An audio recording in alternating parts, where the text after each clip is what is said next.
Good morning, everyone, and thank you for joining me today. It was just over a year ago that our government announced we would be refocusing Alberta's healthcare system, that we would establish 4 individual yet unified health agencies or pillars dedicated to delivering primary care, acute care, continuing care, and mental health and addiction services. We promised every Albertan, regardless of where they live in our province, access to the care they need, when and where they need it.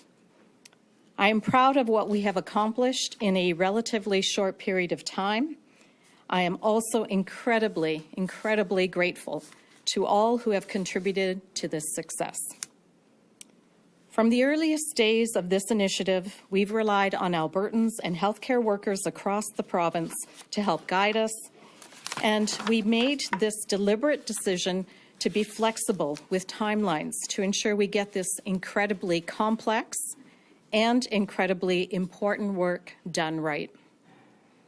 I'm pleased to provide an update on this work today and say that the new system is taking shape.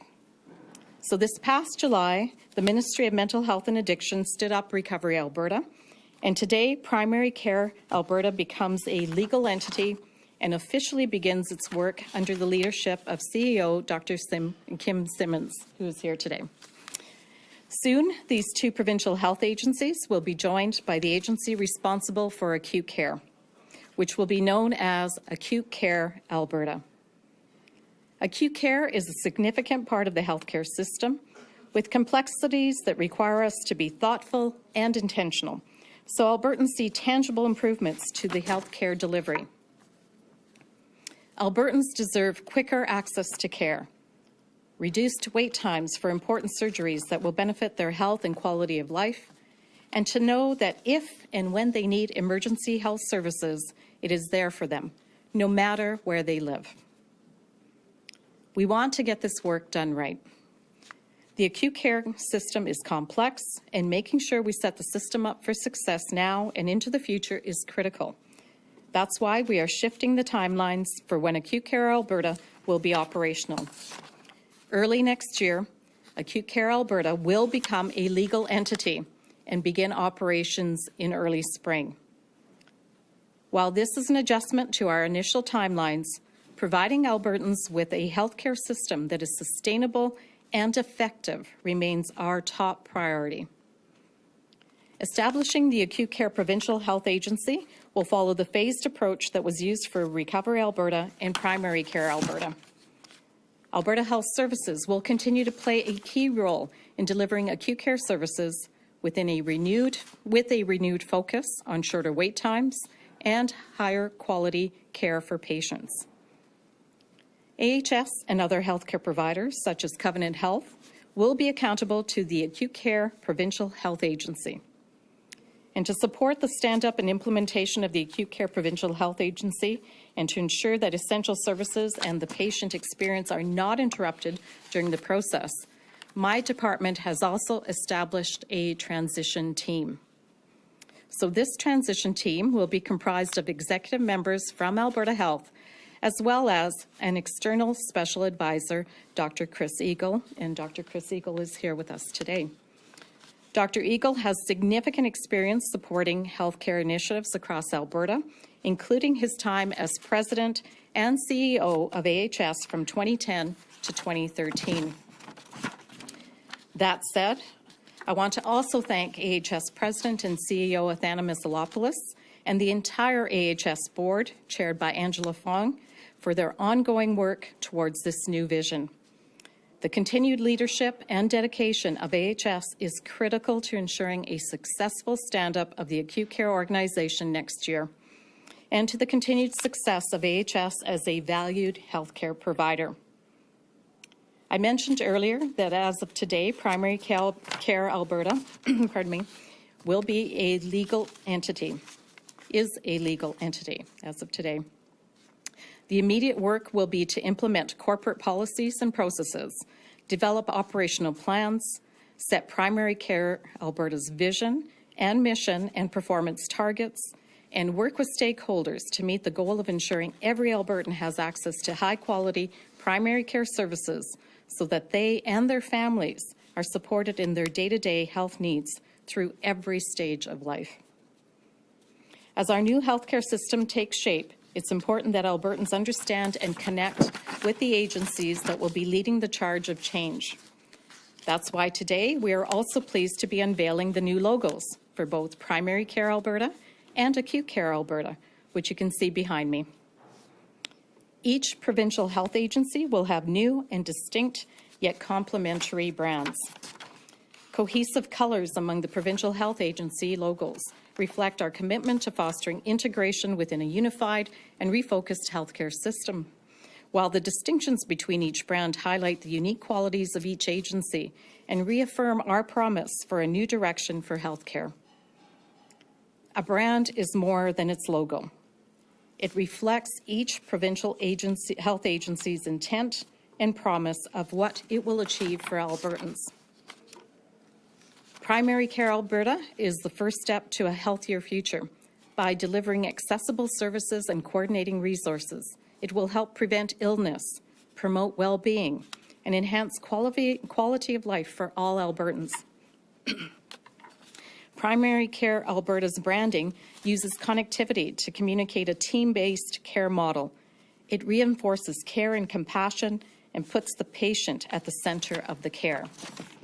And it represents the diversity of healthcare professionals under the Primary Care Alberta umbrella. Pardon me. By improving access, empowering healthcare professionals, and being transparent, every Albertan will get the high-quality, timely treatment they need during emergencies and for serious illnesses. And through unique branding for Acute Care Alberta, we hope to increase awareness so we can all better understand when to use acute care services instead of primary care services. We will keep Albertans up to date as the work to stand up the Acute Care Provincial Health Agency continues. In the meantime, there will be no disruption to service. Albertans will continue to access acute care services as they always have.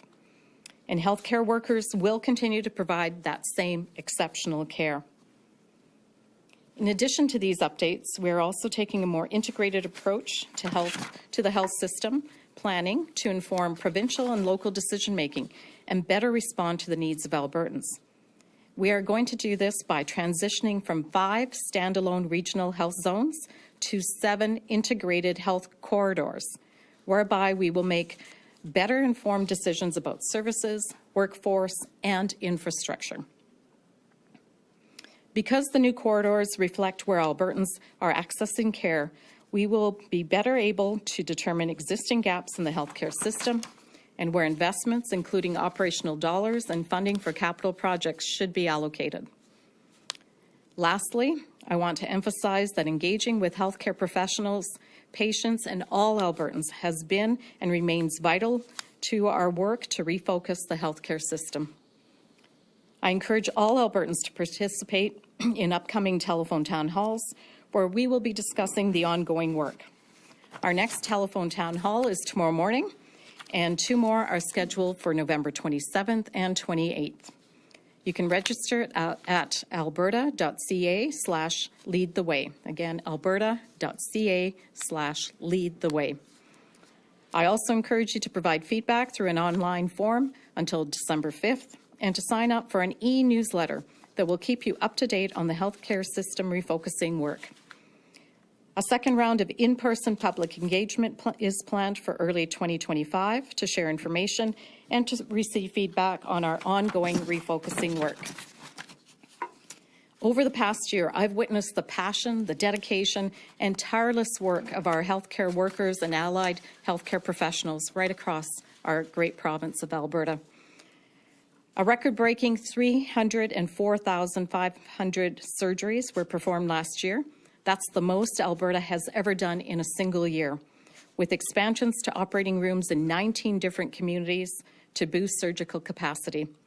This year, we are on track to surpass that amount to nearly 310,000 surgeries.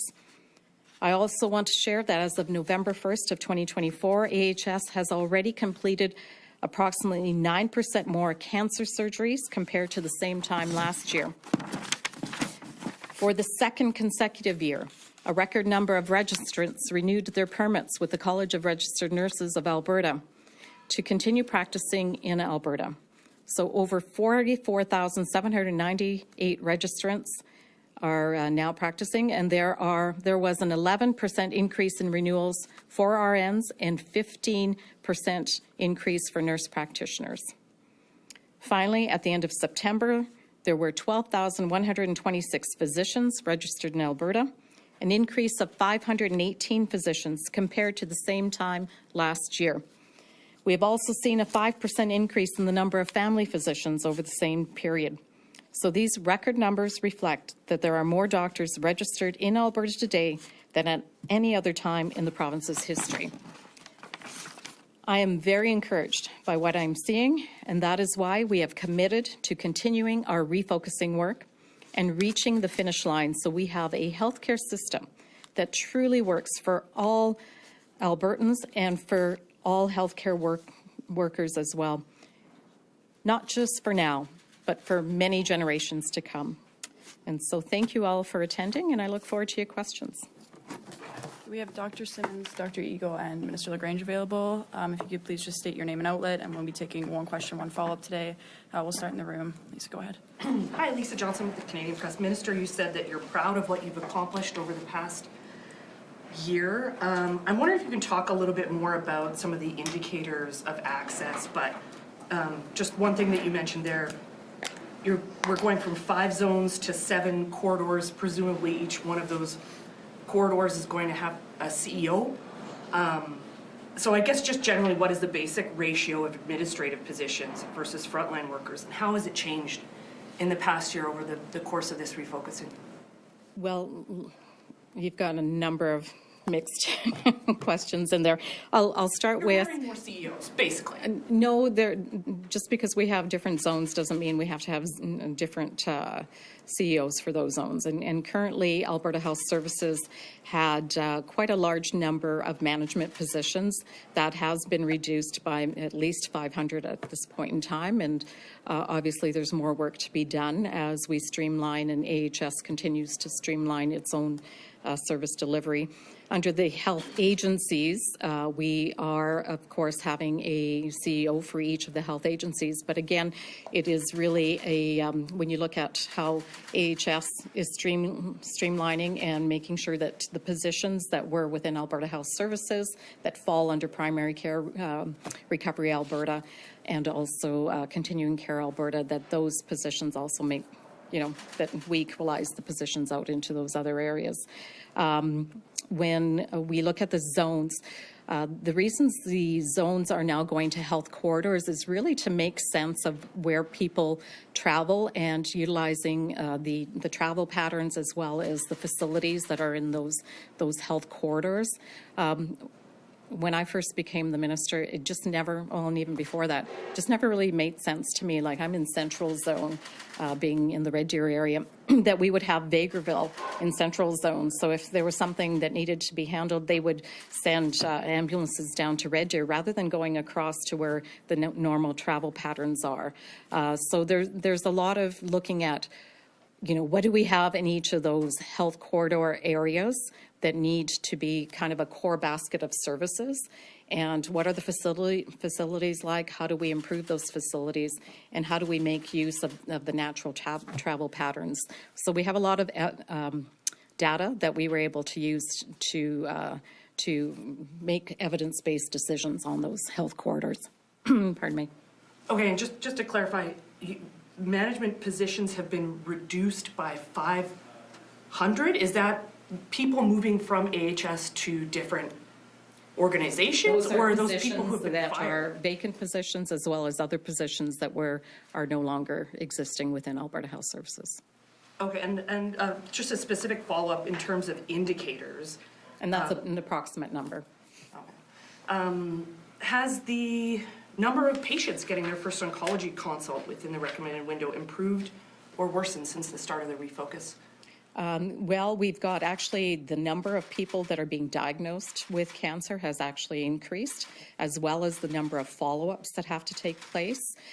We are seeing, because we have an aging population, as well as the fact that we just have a growing population within our province, that we are seeing a higher incidence of cancer diagnoses, which also puts a strain on the overall system. But we are looking to make sure that we have are recruiting into those oncology positions, because we did have a bit of a gap on the number of oncologists, and we're making strides to recruit into those positions. I'm understanding that we're making good strides in that area. So it has improved? I didn't hear a yes or no. In certain cancers, it has improved. In others, it has stayed the same, or, you know, it needs to be addressed. Thanks, Lisa. Jonathan, go ahead. It is a key priority for us to address. Hi, Jonathan Bradley, Western Standard. So Acute Care Alberta will begin operating in spring 2025. Why is the Alberta government waiting until spring 2025 to begin operations? Well, there's a lot of work that has to be done. As we always said, Acute Care Alberta will be the agency overseeing acute care, which will have Alberta Health Services as a service provider, as well as Covenant Health and the Chartered Surgical Facilities, just to name a few of the areas. We want to make sure we get it right. And so we said all along, we're going to take our time and make sure that we do things in a proper manner. So it will have a legal first date in early spring of 2025 and be functional by my hope is the 1st of April. Okay. The Alberta government said it has established a transition team with ACA. Why did you feel compelled to create a transition team?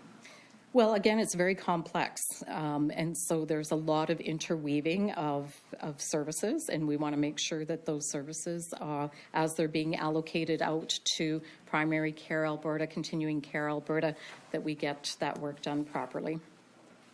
Thanks, Jonathan. Shay, go ahead. Thank you, Shalenskovsky with CTV. Earlier this year, the Premier had said that she would be looking at handing over the service provision of hospitals from AHS to Covenant Health. Is that still the plan? And what will be the indicators to determine if that does take place? And what do you say to concerns from those who have worries about certain procedures such as abortions or MAID that won't happen at Covenant Health facilities?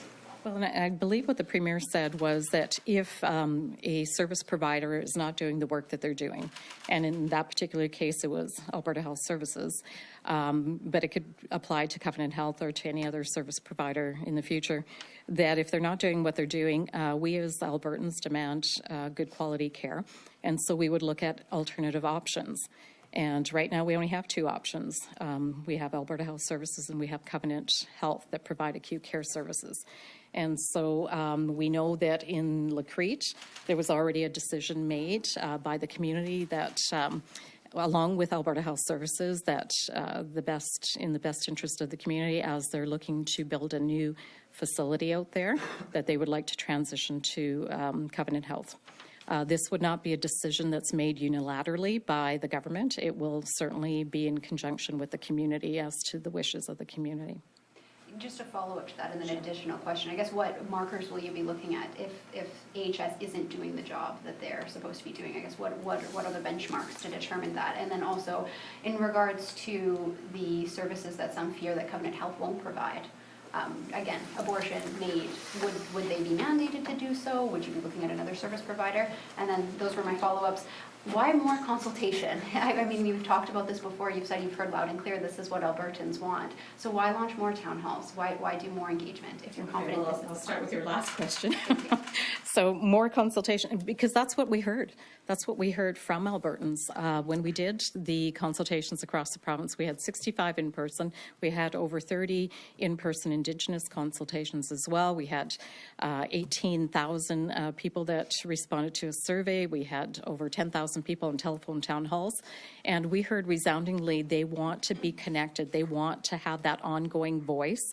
Oftentimes when we do engagement, it's one and done and we don't hear from them again. And that's not what I want to do, and that's not what they want.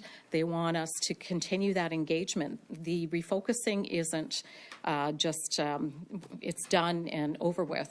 it's an ongoing process, and part of that process is really listening and incorporating what we're hearing from the front lines and from people. The vast majority of people that have taken that have taken part in the engagements have been frontline workers, and the information we've gotten from them has been invaluable. Like, we've been able to incorporate as much as possible, and there's more work to be done. Obviously, we can't do it all at once.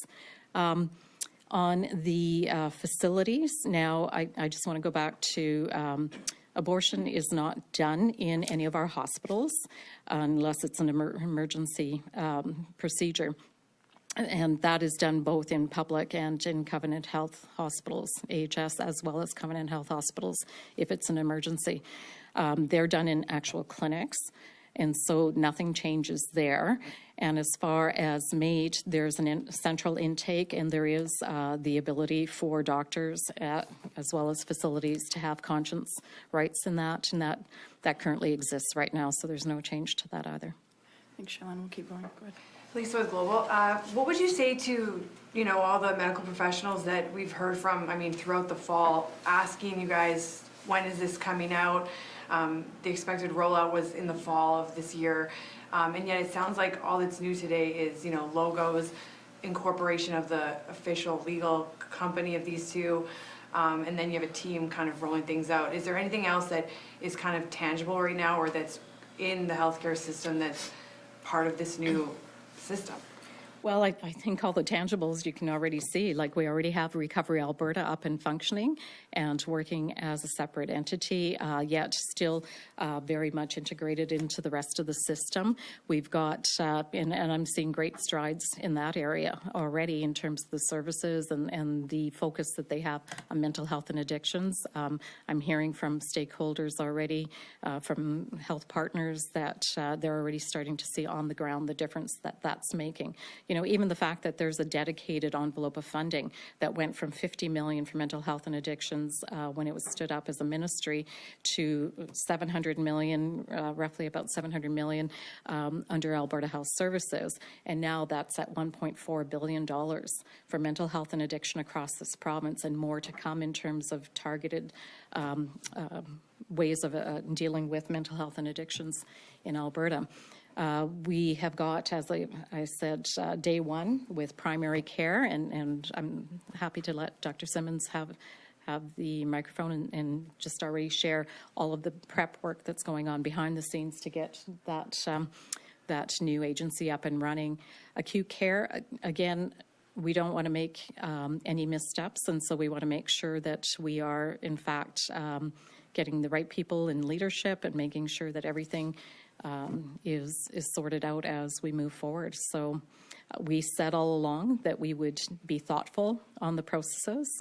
We are in fall. We've got 2 agencies already set up, the next one coming very quickly, and we've already made a statement in terms of continuing care that we're looking to make sure that as we move forward with continuing care, that it will be under the leadership of Seniors, Community and Social Services as a sector minister, because it really is a continuum of care from needing maybe just a little bit of care as a senior or someone with disabilities to the other extreme of intensive care, 24 hours a day, 365 days a year type care.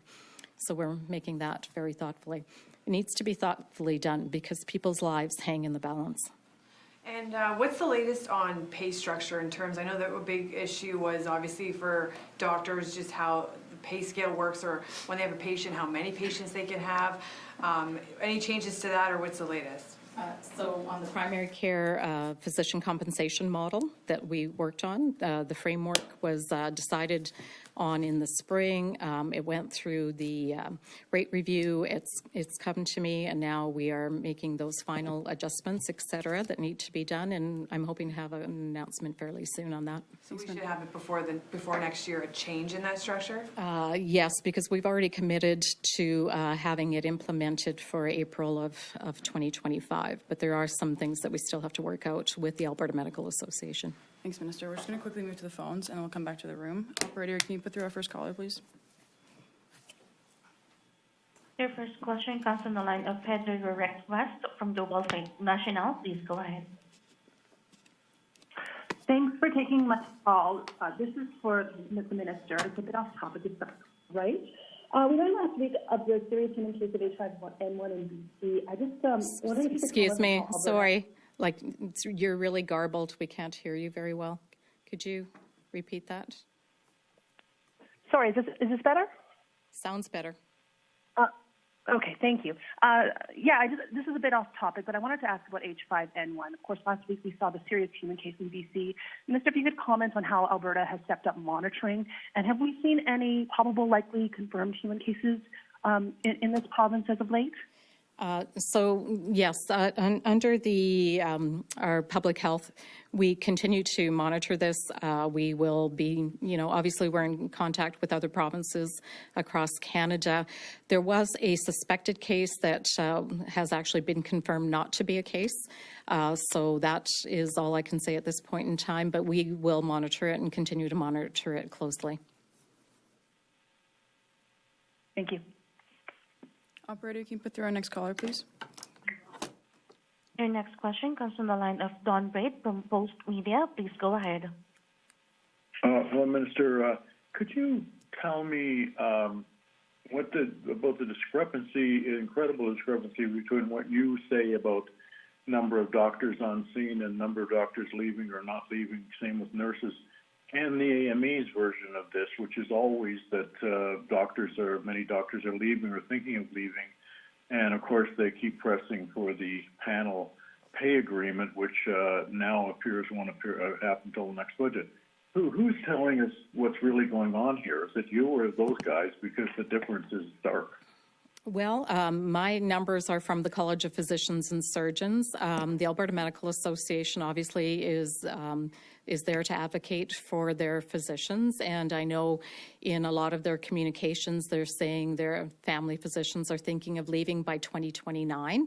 Obviously, we're only 2024, so I'm not sure why 2029 is the number they continue to put out there. But that being said, I've heard from many physicians that I speak to in my day-to-day journeys and family physicians, and they know that we're working really hard to make sure that we get a primary care compensation funding model for family physicians and rural generalists that actually will be sustainable for the long term and that it'll be successful. And so that is our goal, and we're going to continue to work on that goal. But my numbers actually do come from the College of Physicians and Surgeons, and you can compare it to other years, and I would say this is the largest number of physicians that we've seen in the province.